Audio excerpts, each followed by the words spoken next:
Hello, sisters and brothers. Our devotional for today, for July 13, is a reflection on My Utmost for His Highest, a series of devotionals written and compiled by Oswald Chambers. You can always find the link for the daily devotional at utmost.org. And today's devotional talks about vision, spiritual vision. And for that, we turn to the beginning of Isaiah chapter 6. I'm going to read the first 4 verses of that chapter. In the year that King Uzziah died, I saw the Lord high and exalted, seated on a throne, and the train of his robe filled the temple. Above him were seraphim, each with 6 wings. With 2 wings they covered their faces, with 2 they covered their feet, and with 2 they were flying. And they were calling to one another, Holy, holy, holy is the Lord Almighty. The whole earth is full of his glory. At the sound of their voices the doorposts and thresholds shook, and the temple was filled with smoke. Chambers titles this devotional for today, The Price of the Vision, looking at that very beginning of the chapter of Isaiah 6. In the year that King Uzziah died, I saw the Lord. Our soul's personal history with God is often an account of the death of our heroes. Over and over again, God has to remove our friends to put himself in their place, and that is when we falter, fail, and become discouraged. Let me think about this personally. When the person died who represented for me all that God was, did I give up on everything in life? Did I become ill or disheartened? Or did I do as Isaiah did and see the Lord?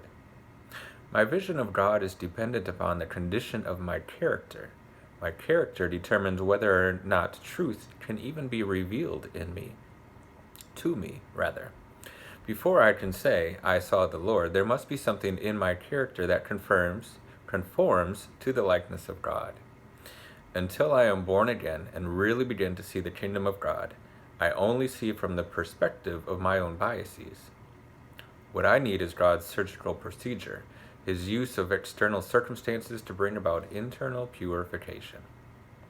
Your priorities must be God first, God second, and God third, until your life is continually face to face with God and no one else is taken into account whatsoever. Your prayer will then be, in all the world there is no one but you, dear God. There is no one but you. Keep paying the price. Let God see that you are willing to live up to the vision. So as we reflect on that and think about this in terms of vision, Isaiah certainly had a vision, but there's also the vision that we have and that we are called to have as far as we look out into the world. So I'll apply this to myself as we have gone through all of these times where there's been job loss, people have lost friends close to them, family members. The sense of routine and rhythm is gone. People missed out on celebrations. And when all of that happens, what happens to our view of God? What happens to our vision?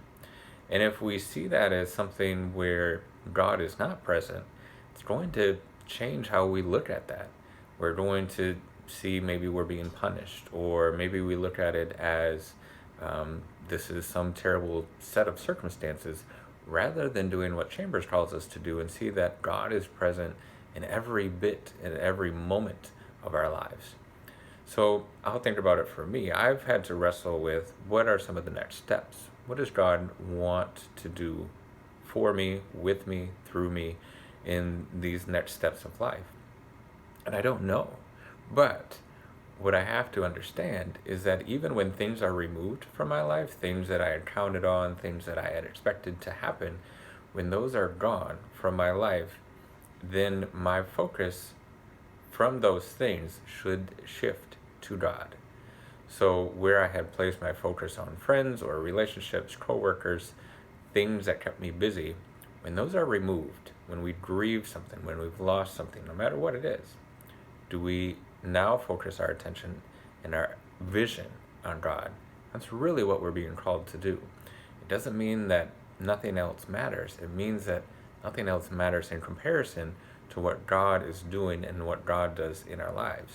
We have to see those things in our lives through the vision of God. That's what we're called to do. To have such a spectacular vision like Isaiah did in Isaiah chapter 6, where he sees this vision of God filling the temple, It's because he had made his vision God. God first, God second, God third, until he became the type of person to be in a position to see God in everything. That's what we're being called to do. See God in everything, every moment, in every circumstance of your life. Thank you as always for listening. Be safe and stay well.